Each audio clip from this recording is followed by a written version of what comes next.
وآثر الحياة الدنيا فإن الجحيم هي المأوى وأما من خاف مقام ربه ونهى النفس عن الهوى فإن الجنة هي المأوى.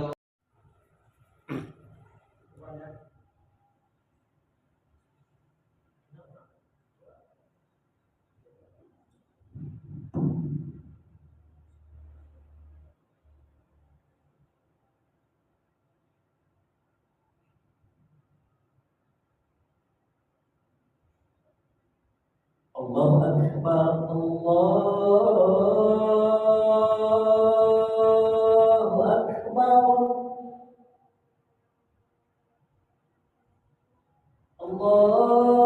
الله أكبر الله أكبر.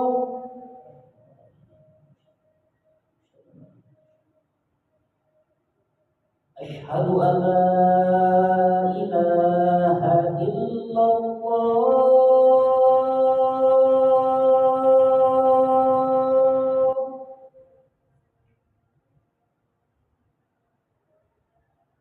أشهد أن لا إله إلا الله.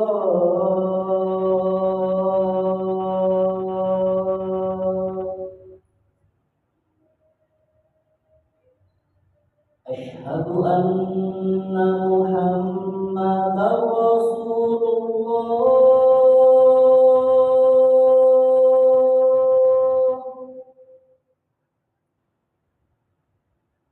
أشهد أن محمدا رسول الله.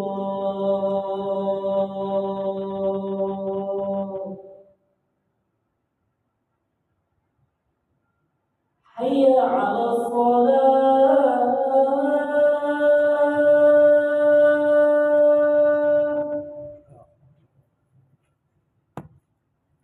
حي على الصلاة.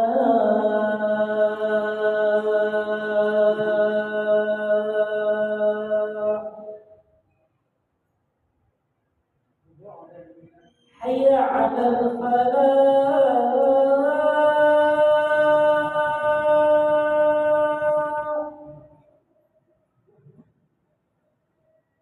حي على الفلاح.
أستغفر الله العظيم من كل ذنب عظيم لا يغفر الذنوب إلا رب العالمين. أستغفر الله العظيم من كل ذنب عظيم لا يغفر الذنوب إلا رب العالمين. أستغفر الله العظيم من كل ذنب عظيم لا يغفر الذنوب إلا رب العالمين. الله أكبر الله أكبر. أشهد أن لا إله إلا الله. أشهد أن محمدا رسول الله. حي على الصلاة حي على الفلاح. قد قامت الصلاة قد قامت الصلاة. الله أكبر الله أكبر. لا إله إلا الله.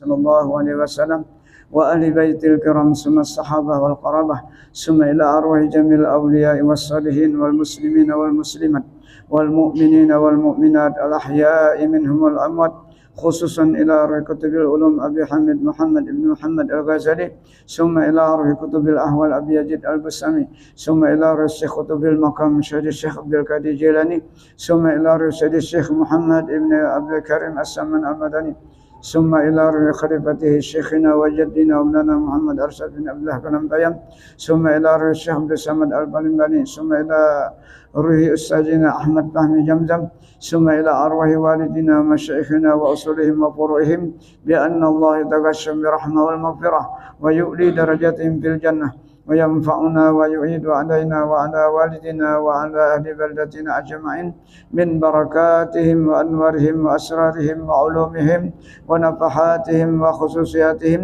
وأن الله الكريم يرزقنا فهم النبي حفظ المرسلين وحسن الخاتمة في أمن وعافية وسلامة بسر النبي وآل النبي بسر الفاتحة إلى حضرتنا.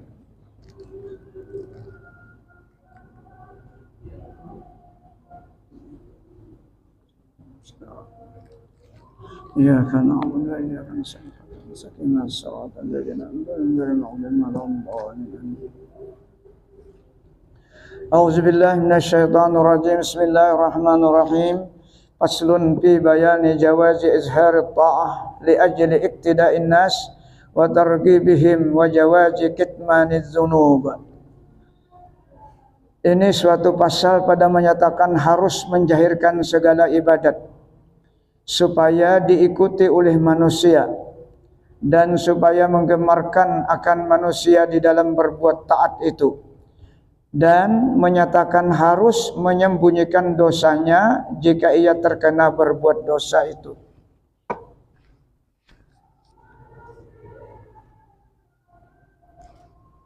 Ketahui olehmu bahwasanya apabila telah sahih niatmu di dalam berbuat ibadat dan telah sahih ikhlasmu di dalamnya, di dalam ibadat, dan tiada di dalam hatimu syirik yang khafi seperti ria dan ujub dan sum'ah dan lainnya, maka harus engkau menjahirkan ibadatmu itu supaya diikuti oleh manusia akan ibadatmu itu. Dan adalah alamat sahih niatmu itu dan telah sahih ikhlasmu itu bahwa jikalau ada seseorang yang menjahirkan ibadatnya dan mulai ia diikuti oleh manusia, niscaya suka engkau akan yang demikian itu karena pada zahir pada menjahirkan ibadatnya itu. dan beberapa pahala seperti sabda Nabi Shallallahu Alaihi Wasallam. Artinya setelah kita beribadat di masjid atau di musala, maka ada orang yang mengikuti kita.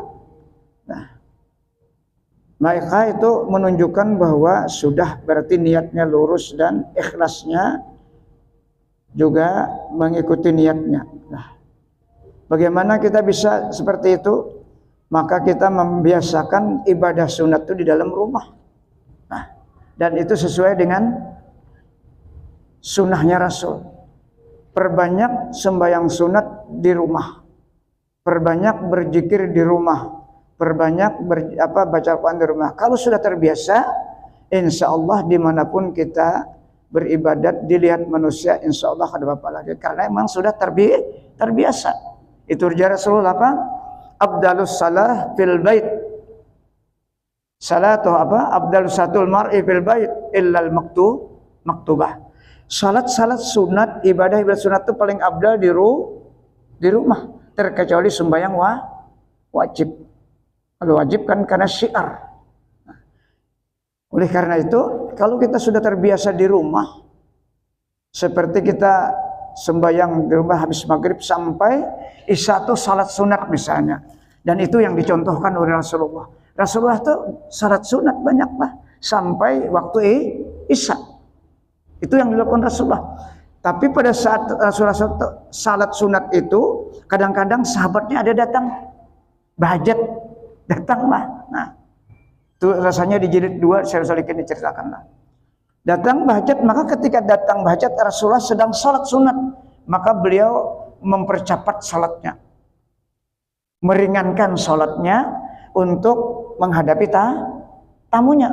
Setelah selesai maka tamunya apa hajat dan sebagainya, selesai salat lagi beliau, sembahyang lagi, datang lagi tamu, meningkaskan lagi. Setelah itu salat lagi sampai riwayat yang lain salat sunatnya itu sampai menjelang waktu isya. Itu yang dilakukan Rasulullah. Makanya waktu setelah maghrib sampai isya itu waktu yang paling mustajab. Nah, jadi munkawa kita apa yang dicontohkan Rasul itu yang kita ikuti. Karena setiap mencontoh Rasul itu yang paling abdal pekerjaan. Bukan kada boleh melakukan yang lain, ya. Bukan kada boleh melakukan yang lain, tapi setiap yang dicontohkan Rasul, maka itulah yang paling utama. Karena setiap yang dikerjakan Rasul itu bukan kehendak beliau, tapi perintah Allah. Kata Allah, Rasulullah itu apa yang dikerjakan itu berdasarkan wahyu dari Allah. La yantiqu anil hawa in huwa illa wahyu. Apapun sekecil apapun pasti dari Allah. Nah, oleh karena itu kita setiap melakukan momen imbah maghrib ini munkawa supaya jangan luput fadilat yang paling abdal, maka perbanyak sembahyang sunat. Itu yang dicontohkan Rasulullah. Bukan kada boleh yang lain, bukan. Nah, itu maksudnya.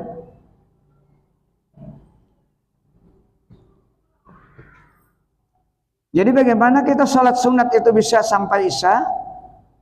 Pertama, sunat ba'dal maghrib. Kemudian kita secara pribadi karena ada orang tua yang meninggal, untuk kita sholat taubat. Nah, sholat taubat itu kada boleh tidak sholat taubat. Karena kalau sudah sholat taubat, kita di sana ada istighfarnya sekurang-kurangnya 70 kali kita baca istighfar dalam sujud. Yang paling abdal dalam sujud. Di situ kan dalam keterangannya itu di luar sujud, tapi paling abdal itu dalam sujud. Karena kita dalam sujud itu paling dekat dengan rahmat Allah 70 kali. Nah, kemudian setelah kita salat mutlak untuk menghadiahi orang tua. 3 sudah lah. Nah, kemudian salat hajat. Karena di hadis itu kan disuruh Rasulullah imbah maghrib ini sembahyang sunnatul awabin itu 6 kali salam. Berarti 12 rakaat. Kalau tuntung 12 rakaat tuh pas-pasan berbunyi isya. Coba aja tuh lah. Pas-pasan isya berbunyi. Asal sembahyangnya jangan terlalu laju. Sembahyang dalam keadaan sadar. Dalam keadaan sadar.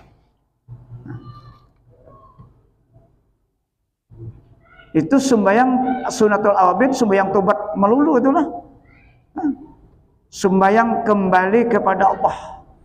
Tapi kita kan kadang-kadang itu, kita sembahyang maghrib, pada maghrib, sembahyang taubat, sembahyang sunat mutlak, ya, sembahyang hajat, apalagi di sana ada sembahyang istikharah. Jangan ditinggal semua istikharah itu. Itu memang sunnahnya Rasulullah. Cuman menggawe itu imbah maghrib bisa atau setelah salat duha. Usali sunatul istikharati. Rasulullah mengajarkan salat istikharah ini seperti Rasulullah mengajarkan Al-Quran kepada para sahabat. Seperti itu ceritanya. Artinya betapa pentingnya itu. Nah, kenapa surat istikharah itu jadi dilakukan? Supaya kita setiap kita bekerja kan walaupun itu ya pekerjaan kita, bahwa apa yang diberikan oleh Allah rezeki pada hari itu pilihan Allah, bukan karena ikhtiar kita. Walaupun ikhtiar kita kuat. Itu makna sembahyang istikharah. Istikharah itu artinya memilih suatu pekerjaan. Sehingga hasil pekerjaan itu, maka hasil itu hakikatnya pilihan Allah, bukan ikhtiar kita. Nah, itu maksudnya. Nah, jadi kalau kita hendak terbiasa salat sunat, sudah di rumah terbiasa, Rasulullah kan sampai bengkak kaki beliau itu salat sunat. Kurang apa beliau? Orang dijamin masuk surga. Dan beliau adalah yang memegang pintu kunci surga sampai bengkak kaki. Mencontohkan kepada umat.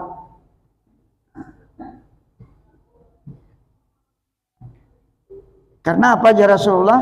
Man sanna sunnatan hasanatan fa umila biha kana lahu ajruha wa ajru man ittaba'ahu.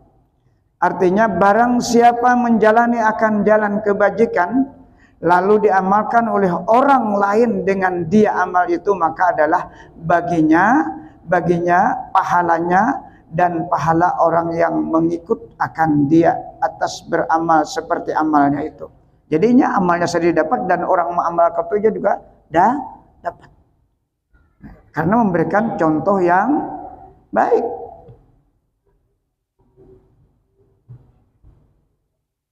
Sama aja bersedekah itu juga. Nah, kalau orang menuruti apa yang kita lakukan, makanya sedekah itu dua. Wa yunfiqu mimma razaqnahum sirrau wa alaniyah. Jadi biasakan tersembunyi. Kalau sudah terbiasa sembunyi, nang nampak tuh ada apa lagi, kadang mempengaruhi. Karena sudah menjadi adat, tabiat, kebiasaan. Cuma kalau nang tersembunyi kada biasa, langsung nang bernampak. Itu ada pengaruh, ada rasa hendak diperkenalkan. Memang itu sifat nafsu manusiawi seperti itu. Kalau sudah terbiasa bersedekah, tersembunyi, dan tersembunyi itu kepada siapa? Tentunya yang diperintah Allah juga Rasul itu kepada keluarga yang dekat. Kalau orang lain, orang itu pasti memandir. Itu pasti dipandir orang. Mandir itu mandir bagus saja, orang memuji. Tapi kalau dang sanak nang pakir, anak amanakan nang pakir, acil nang pakir, pokoknya keluarga, insya Allah benampak basadah dapat diumakan orang di masjid dilanggar kada apa-apa, insya Allah. Karena sudah terbiasa memberikan yang tersembunyi. Itulah Abu Bakar, Umar, Utsman, sampai Utsman itu. Nah, ada Al-Qur'annya tuh nang siang malam bersedekah. Ada Al-Qur'annya tuh. Ada kata siapa ayatnya. Malam siang bersedekah. Ada Al-Qur'annya tuh. Nah, itu yang digawe oleh para sahabat. Sembunyi-sembunyi, kemudian menam.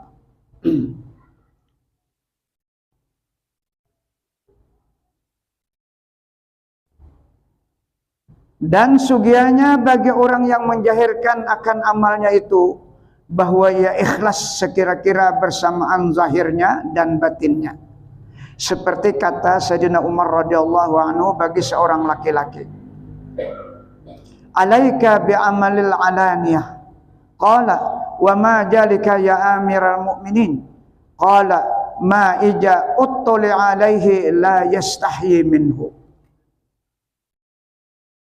Kata Sayyidina Umar, lazimkan olehmu dengan berbuat amal di hadapan manusia.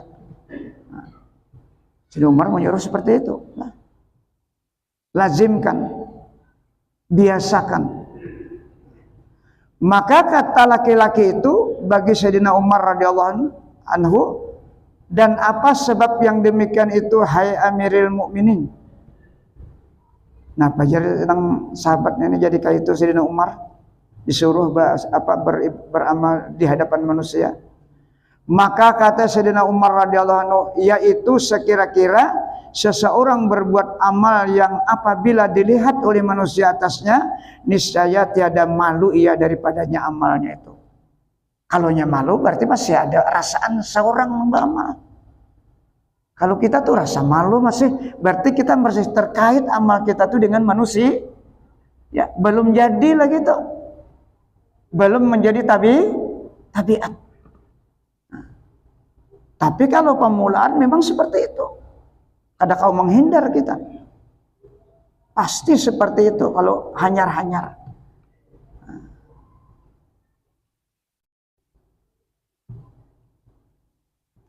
Inilah setengah daripada alamat ikhlas.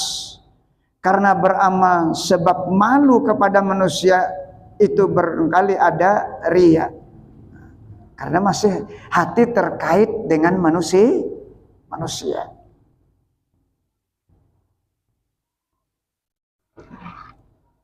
Adapun malu menjahirkan dosa dan kejahatan itu sebab jangan dicela akan dia oleh manusia, maka yaitu tiada dinamakan riya. Tetapi harus atau sunat menyembunyikan dosanya dan kejahatannya itu. Karena kalau kita nampakkan pekerjaan dosa itu bertambah banget kuatnya dosa kita itu. Karena orang yang tahu itu menjadi saksi kita. Dan jikalau malu menjahirkan dosa dan kejahatan supaya hendak dikatakan akan dia orang yang wara atau orang yang saleh, maka yaitu dinamakan riya. Nah, jadi niatnya aja tuh lah. Berarti niatnya aja. Kalau memang menyembunyikan dosa tapi ada niat supaya wara. Waranya apa? Orang yang betul-betul menjaga yang sebahat pun kada, apalagi nang haram. Artinya kada pernah melakukan, artinya nang haram. Dari segi pakaian, minuman, makanan, tempat dan lainnya. Tapi karena supaya dipandang orang wara. Jadi niatnya sudah berubah. Atau karena supaya orang menilai orang yang saleh, maka niat seperti itu menutupi dosa termasuk riya. Dan riya itu dicela oleh syara, dicela oleh agama. Dan dalil yang demikian itu, dan dalil yang menunjukkan harus menyembunyikan dosa itu, yaitu sabda Nabi sallallahu alaihi wasallam, manir takaba syai'an min hadhil kazurat fal yastatir bisitrillahi ta'ala. Artinya barang siapa mengerjakan sesuatu daripada kejahatan, yakni daripada segala dosa dan segala kejahatan, maka hendaklah ia menutupi akan dia dosa itu dengan tutupan Allah Subhanahu wa ta'ala. Memohon pertolongan kepada Allah supaya Allah menutupi, maksudnya mengampuni, tapi dengan syarat kita segera bertobat, itu maksudnya. Karena dalam Al-Quran dikatakan orang yang karena kejahilannya dia maksiat itu bertobat itu pasti diampuni, asal kesalahan itu kepada Allah. Innamat taubatu lilladzina ya'maluna bisu'a bijahalatin summa yatubuna min qarib, kata Allah. Kalau dia melakukan dosa karena kejahilannya, segera bertobat. Dosa itu hanya kepada Allah, pasti diampuni. Tapi kalau orang yang berdosa karena ilmunya tahu, lain kisahnya. Ini orang jahil. Dosa itu kadang ada hubungan dengan manusia.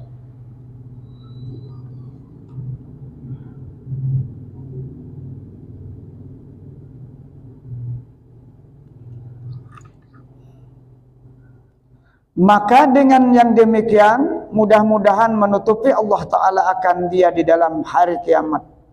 Karena orang yang malu menjahirkan akan kejahatan itu adalah ia daripada alamat orang yang beriman. Seperti sabda Nabi SAW, Al-haya'u syu'batum minal iman. Malu akan menjahirkan kejahatan itu, yaitu setengah daripada cabang iman. Artinya malu di sini menutupi, tapi digiringnya dengan secepatnya bertobat.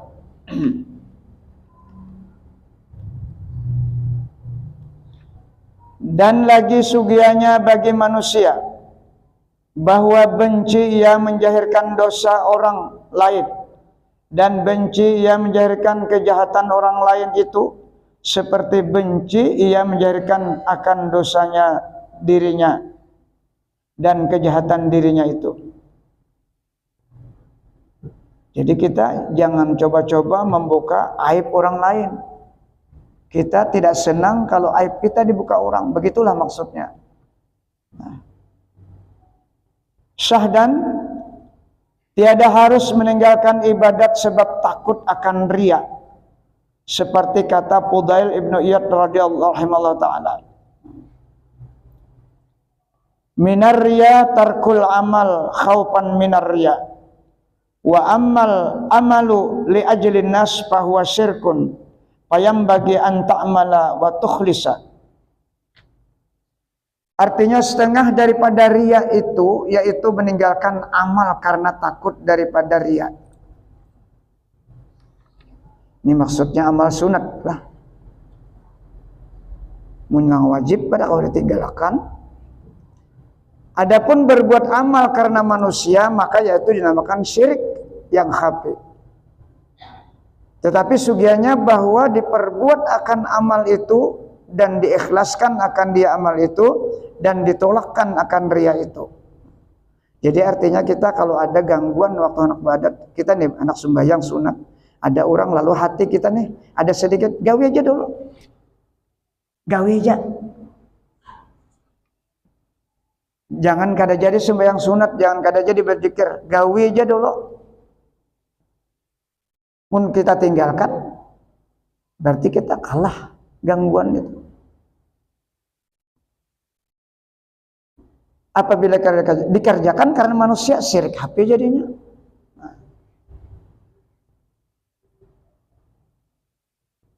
Jadi kerjakan aja ada apa-apa, hilang aja kena lah, karena sudah terbiasa. Tapi sambil menuntut ilmunya.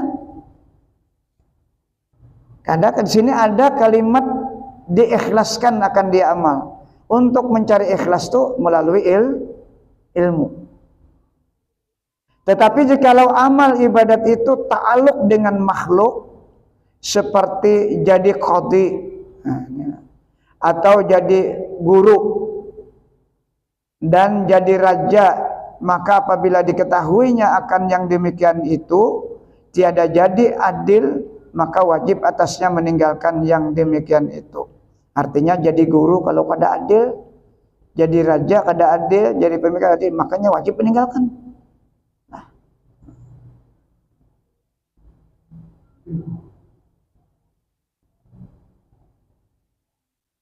Karena sabda Nabi SAW, ma min wali asyaratin illa jaa yaumal qiyamati yaduhu maglulatun ila unuki la yapukuhu illa adluh wa fi riwayatin atlaqahu adluhu wa awsaqahu jawruhu. Artinya tiada daripada orang yang jadi penghulu yang pemerintah di dalam 10 orang, melainkan datang ia di dalam hari kiamat itu, padahal pada tangannya itu belanggu kepada batang lehernya, dan tiada yang melepaskan akan dia belanggu itu melainkan keadilannya. Nah artinya walaupun hanya 10 orang lah nang dipimpinnya nih, pemimpinnya umum, kada pemerintah aja lah, kada jadi RT saja, Artinya rumah tangga pun, pekerjaan kita pun, kalau ada orang yang kita pekerjakan, itu kan kita sebagai pemimpin harus adil. Kada boleh kada adil. Artinya bila orang lain terlibat dengan pekerjaan kita, kita sebagai pemimpin itu harus wajib adil. Jadi yang bisa melepaskan akan dia belenggunya itu melainkan hanya keadilannya pada waktu dia memimpin. Dan pada suatu riwayat melepaskan akan dia belenggu itu oleh adilnya, dan mengikat akan dia itu oleh zalimnya. Guru tuh zalim kayak apa? Guru itu zalim apabila nang diajarkan tuh kada sesuai dengan Al-Quran dan hadis dan kias dan perkataan ulama. Berarti memberitahukan sesuatu yang tidak berdasarkan Al-Quran. Itu yang disebutkan dalam Al-Quran surah An-Nisa, la khaira fi katsirin min najwahum illa man amara bisadaqatin aw ma'rufin aw ikhlasi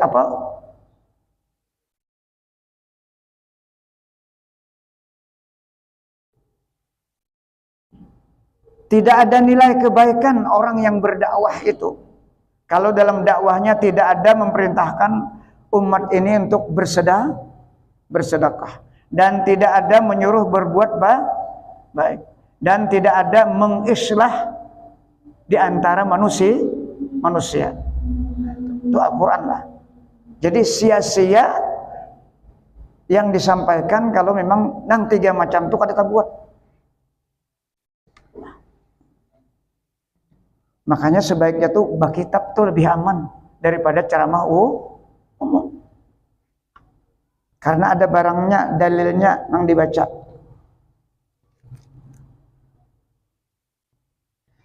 Dan kata Imam Al-Ghazali rahimahullah, maka sugianya bagi orang yang berakal itu lari daripada yang demikian itu. Yang demikian itu tidak adil.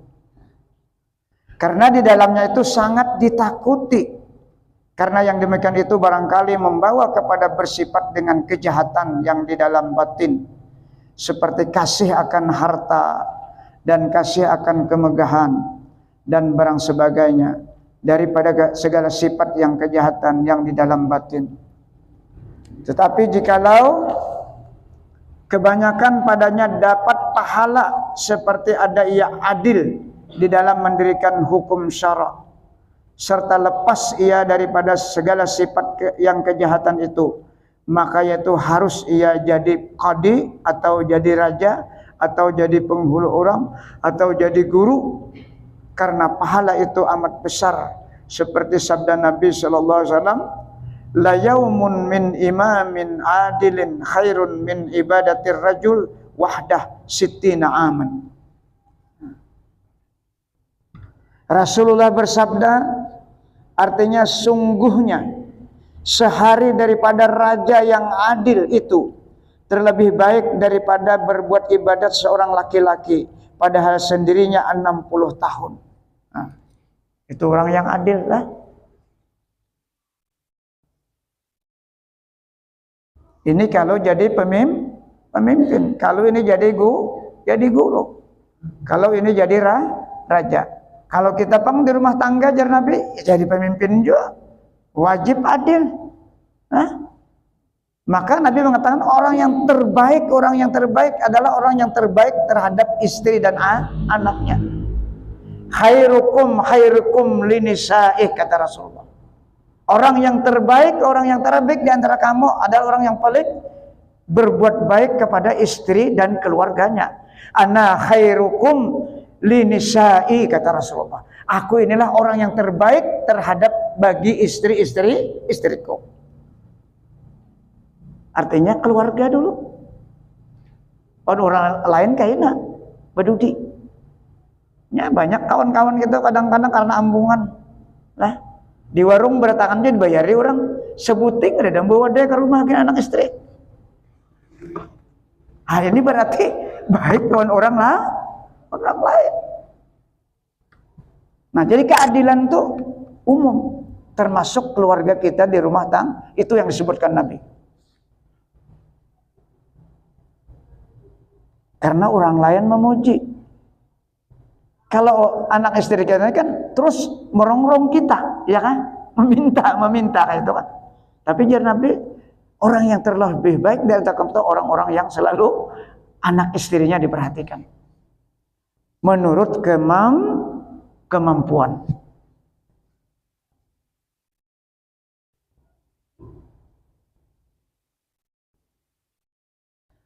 Adapun ibadat yang tiada ta'aluk dengan makhluk seperti sembahyang dan memberi sedekah dan barang sebagainya, maka yaitu tiada harus meninggalkannya karena takut akan riya. Nah, tadi kan pembicaraan kita di atas tadi jangan karena riya, lalu kita kan sembahyang, jangan di sini penjelasannya lagi. Pokoknya gawe aja dulu. Bahkan ada pembicaraan kenalah biar aja riya dulu, biar aja riya, gawe aja dulu. Sedekah apa? Kena akhirnya karena jadi benar sudah diberi anugerah oleh Allah, habis rianya tuh, hilang rianya. Tapi dengan syarat terus menuntut ilmu.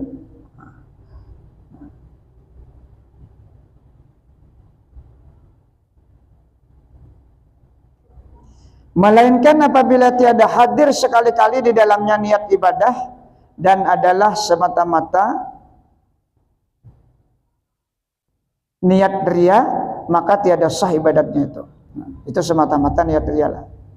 Jadi kita tadi kan karena niat beribadah lalu ada riya, gawe aja dulu. Maka ketika itu hendaklah ditinggalkan ibadatnya itu hingga hadir di dalamnya itu niat ibadatnya. Maka ketika itu lazim diperbuat akan ibadatnya itu, jangan ditinggalkan. Adapun ibadat yang telah beradat ia berbuat akan dia ibadat, maka hadir orang banyak padanya dan ditakuti ia apabila mengerjakan akan dia ibadat itu karena riya, maka sungguhnya jangan ditinggalkan akan dia ibadat itu dan bersungguh-sungguh ia menolakkan riyanya itu di dalam hatinya, yakni menolakkan sebab yang membawa kepada riya itu seperti yang telah tersebut dahulu sekalian sebab yang jadi dengan dia riya itu. Wallahu a'lam.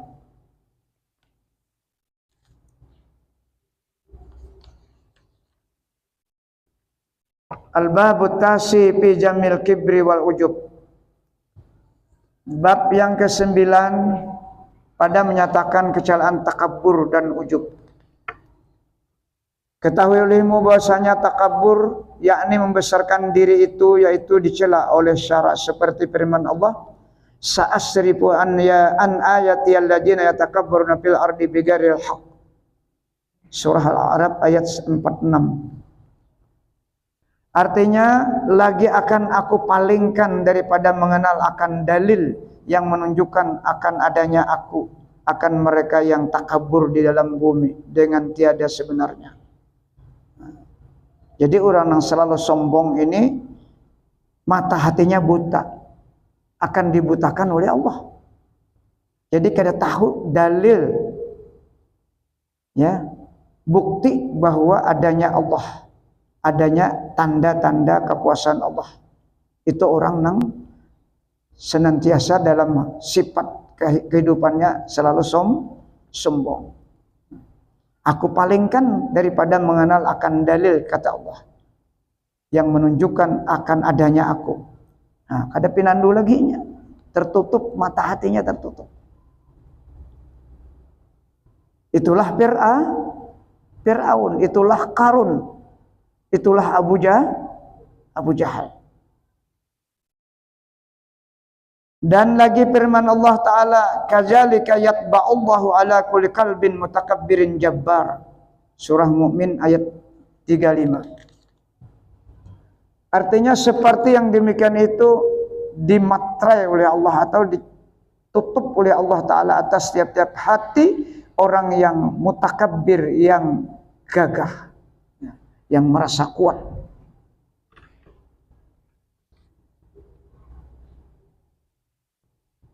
Mutakabbir ini sebagian hati dan jahirnya, penampilannya, pemandirannya, caranya Itu mutakabbir kalimatnya. Kalimat mutakabbir itu kan isim fa'il.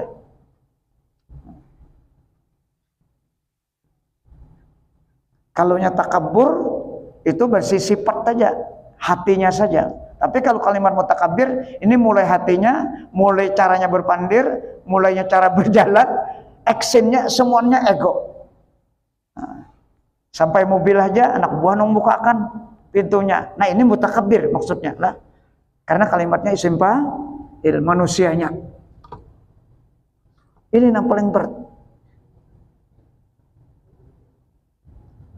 Yakni dibutakan oleh Allah Ta'ala akan mata hati orang yang membesarkan akan dirinya, daripada melihat akan dalil yang menunjukkan keadaan Allah Ta'ala dan keadaan sifatnya Allah dan keadaan perbuatan Allah. Kada pinandu lagi nya.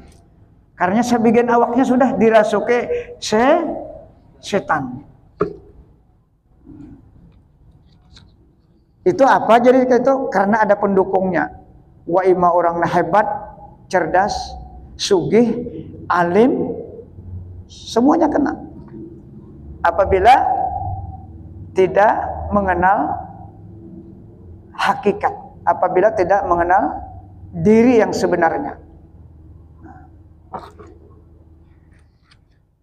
Berapa banyak orang yang alim ilmu fikih dan tauhid yang egonya luar biasa, panyarikan. Nah, itu karena kada kenal diri.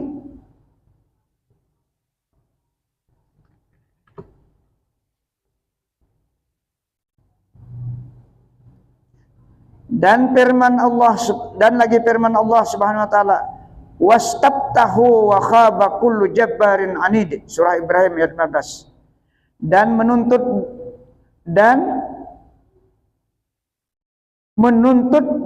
dibukakan mereka itu, dan jahat tiap-tiap orang yang gagah yang membesarkan akan dirinya itu.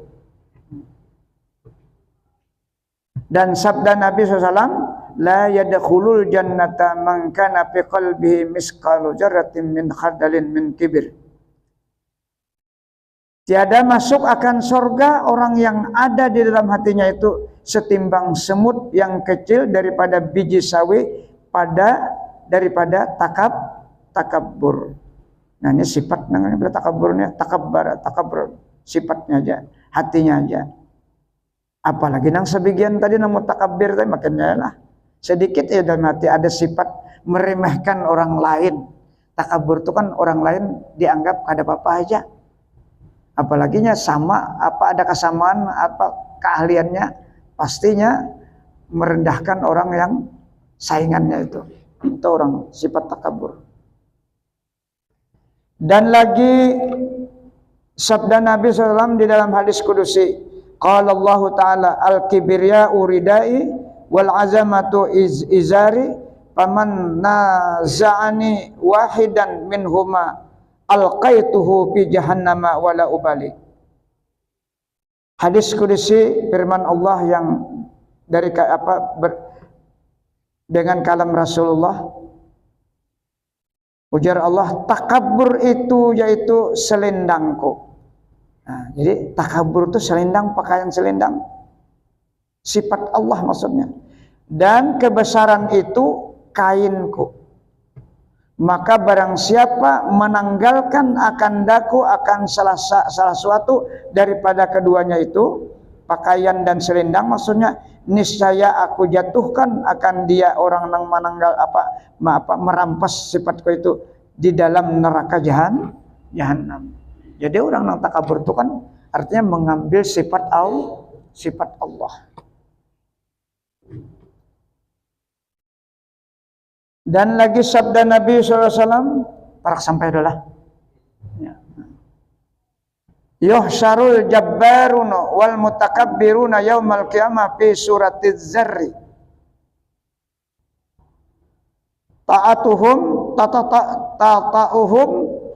tata'uhumun nasu lihawanihim 'alallahi azza wa jalla.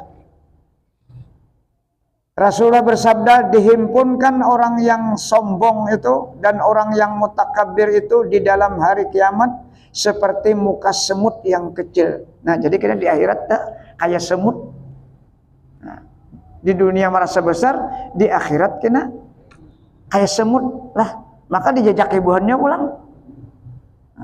Iya di dunia dulu tuhuk menginjak-injak orang dengan perasaannya, mengecilkan orang lain, menghinakan orang lain. Jadi bergantinya di akhirat kena nang kayak semut banget orang, dijajak-jajak orang aja nya.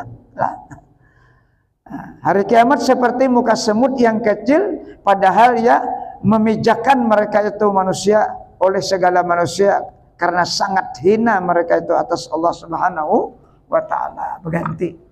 Kalau ija dijajak bujur lah oleh mana. Adanya dulu perasaannya tuh mengecilkan orang lain waktu di dunia.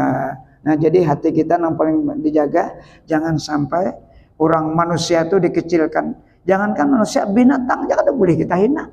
Apalagi manusia. Nah, apapun kejahatan mereka, kada boleh kita menghinakan.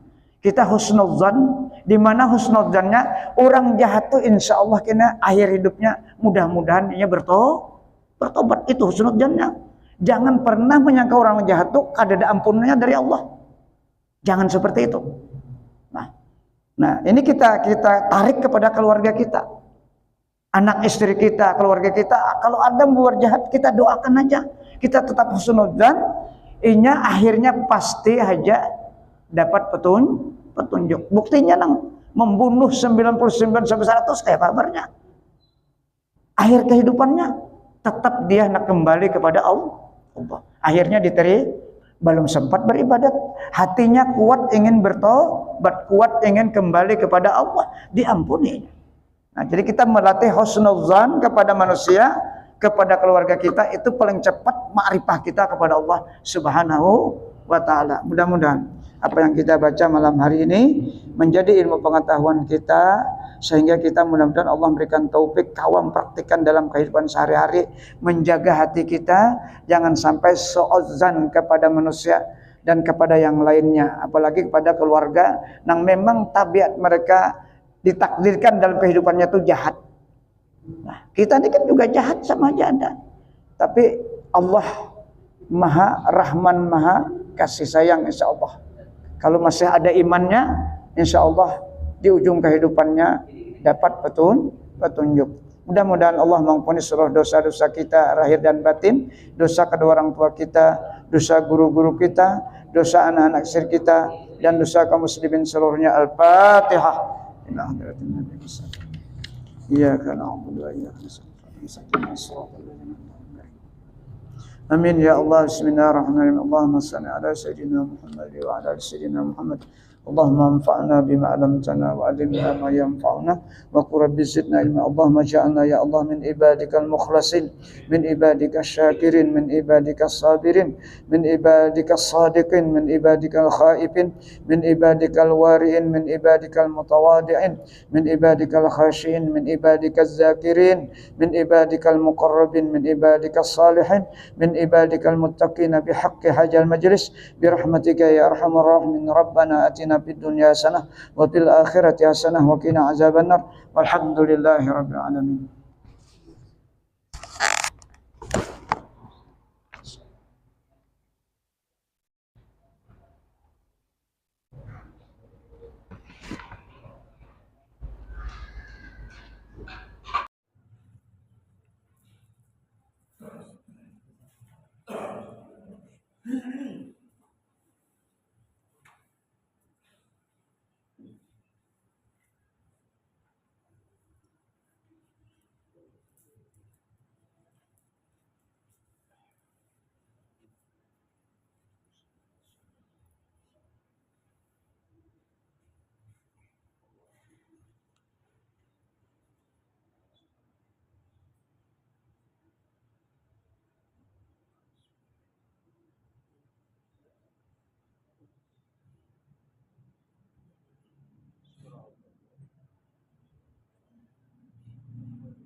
الله أكبر